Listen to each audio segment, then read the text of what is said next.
Well, hello everybody, welcome back to my YouTube channel. My name is Alex and welcome to another video. So in this video, we're gonna continue with the photography course that I was making here on this channel. Unfortunately, it's been a while since I posted the last video here and I apologize for that. But I have not given up yet. I'm back and I will continue to make content here in regards to photography. But today, I think we're gonna continue with video number 3, which is the video where we're gonna select the right camera.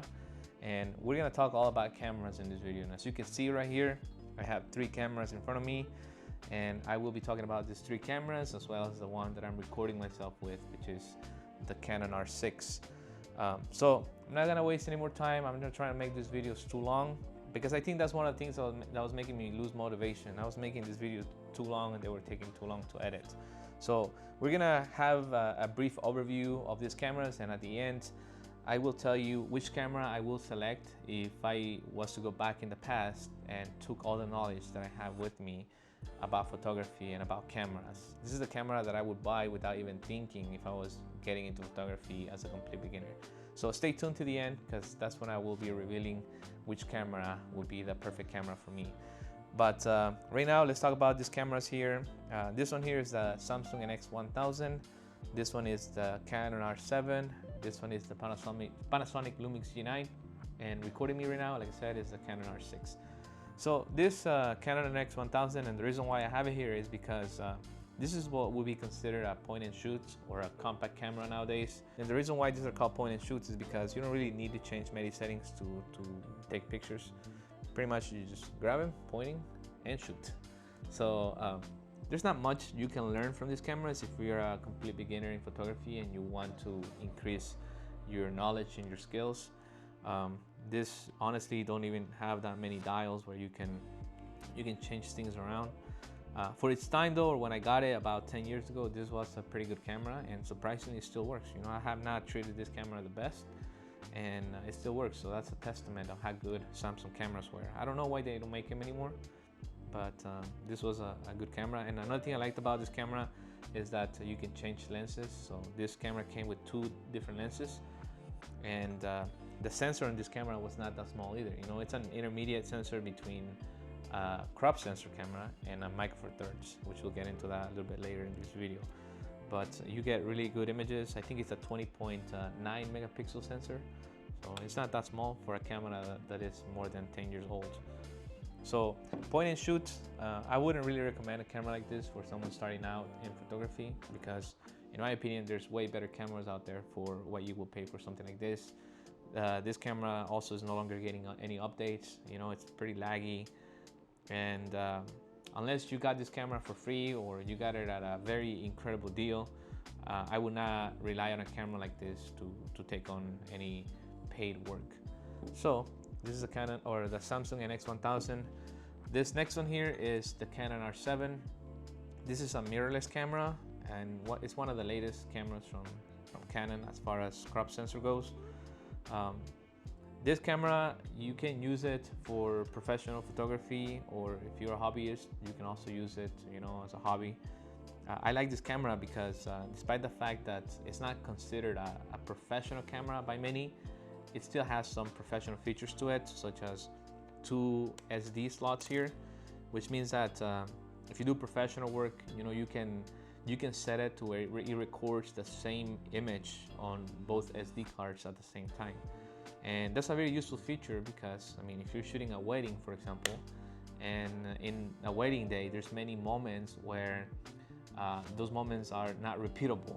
So you want to make sure that once you get back home, you have the files saved in your SD cards. And if you only have one SD card and it gets corrupted or something happens to it, then pretty much the entire wedding day will be gone. But with 2 SD card slots, you can back up your work on both SD cards, and if something happens to one of them, you still have the other one as a backup. Another thing that I like about this one is that it's mirrorless, so it is some of the latest has some of the latest technology that you can get on a camera.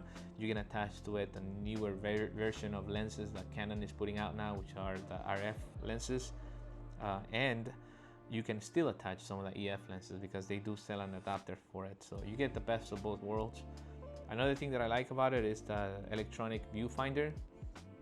in comparison to DSLRs. DSLRs are cameras that are similar to this, but those are old technology. The viewfinder, you know, it's electronic in this one, so you can literally see all the changes that you make on your composition as you're taking your images. So that's a very useful feature. Another thing is that LCD, in my opinion, is a little bit better than what you would find in a DSLR. And I also like the fact that these cameras are a little smaller than DSLRs, you know, because they are a little bit more compact. DSLRs are more bulkier and heavier. Another difference between these ones and DSLRs is that you can find that these cameras can shoot at a way higher rate than DSLRs. So this one here, I think goes to 20 or 21 photos per second. So this camera is very useful for sports. Another thing, before I forget about these cameras, in comparison to the older versions, the DSLRs, is that these ones also tend to have better autofocus. So once this camera snaps focus on someone or something that you want to take a picture of, it won't let go. And I love that about it because it's very reliable. So this is the Canon R7. They have other versions of cameras like this from Canon that are also mirrorless, such as I believe the Canon R10, which is another crop sensor camera. And there could be other cameras out there. I think there's one called the Canon R100, but I'm not 100% sure. You can find those cameras at retail box stores like Walmart or Sam's Club or Costco. But this is the Canon R7, and I'm gonna talk a little bit more about this camera when I compare it to the Canon R6, which is the one recording me right now. And then moving on, this is the Panasonic Lumix G9. I've had this camera for about 6 years now. And the reason why I bought this camera is because when I was doing research to get another camera, I wanted a camera that could do both pictures and video. And this camera has some amazing video features. In fact, some of the features you can find in this camera, you can only find in professional $20,000 video cameras. So that's why I purchased it. And at the same time, you know, I wanted something that I can take with me on my trips and be able to take pictures with as well. Now, when it comes to photography, if you're serious into getting into photography and hopefully make it work and make money from it, I wouldn't recommend a camera like this. The autofocus is not super reliable. The technology that this camera has when it comes to autofocus is different than this one. This camera has much better autofocus technology than the Panasonic Lumix G9.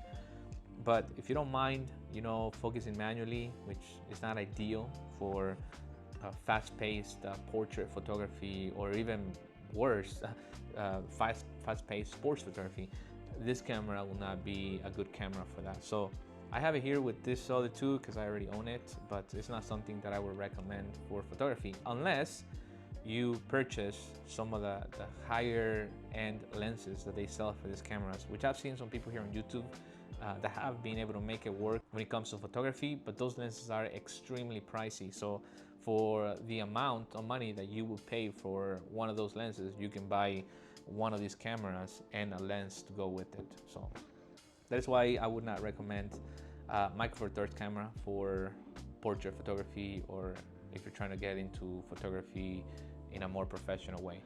And now moving on to the next one, which is the Canon R6. Full frame image quality is amazing. You know, it's especially when you use a really good lens with it. The difference between that camera, which is a full frame, and this one, which is a crop sensor, I mean, first of all, is the sensor size.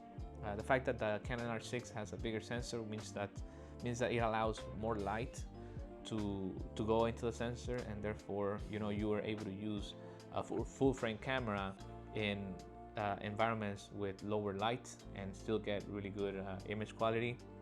Another thing is that you can bump the ISO a lot more, again, because the sensor is absorbing more light.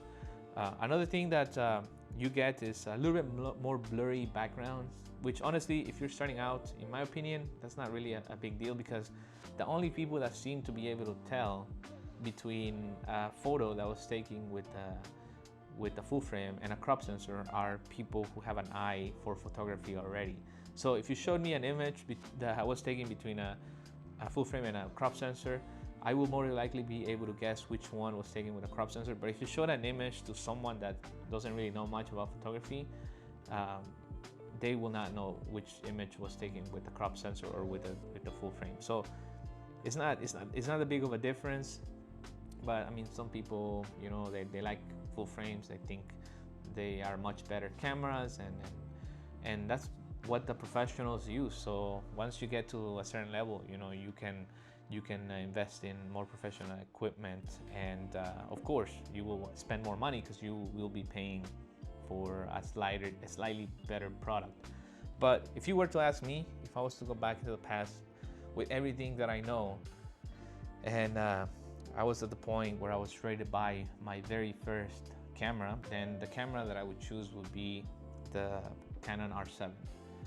And again, despite the fact that this is not a full frame camera, for someone starting out, you get a lot for your buck. You get the 2 SD card slots, you get the RF system, you get the mirrorless, you get the electronic EVF, you get all the buttons and everything you need to be able to learn photography.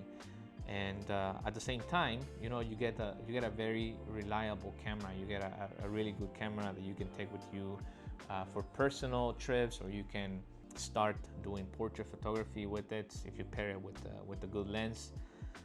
I really enjoy using this camera. It gives me extra reach when it comes to sports photography, and you can use fast lenses with it as well. You know, the glass that you will be able to use on a full frame, you can also use on this camera here. Therefore, whenever you're ready to transition into full frame, you will already have the lenses, because you know you will still be able to use those lenses on this one. So in my opinion, the Canon R7 would be a good camera for me if I was starting out, and that's the one I would recommend. Let's go into pricing real quick, because I just realized I forgot to talk about that. This one, I don't even know how much it costs anymore, but I know that when I purchased it, I paid about $450, and I did get it at a discount. This one, I bought it about 3 years ago, and I paid $1,300 for it, and it did come with the kit lens, which I have already sold, because I thought I had better lenses than the kit lens. And this one I bought for $1,200. This was the body only, and this camera is more of my video camera with me. This is a camera that I take with me when I wanna make a good high quality YouTube video. And then the Canon R6, that's what I would consider my professional camera now, which, you know, this one always goes with me as well when I have any photo shoots. So there's a video I wanted to make today for this photography course. I hope you learned something from this video. If you did, make sure to give this video a thumbs up. If you enjoy this type of content, make sure to subscribe to my channel. Also, if you have a big budget and you don't want to buy any of these entry-level cameras, you want to go straight to the professional grade cameras, then leave a comment in the comment section of this video, and ask me any questions, and I'll be able to help you that way. So with that being said, thanks for watching, and I will see you on the next one. Bye bye.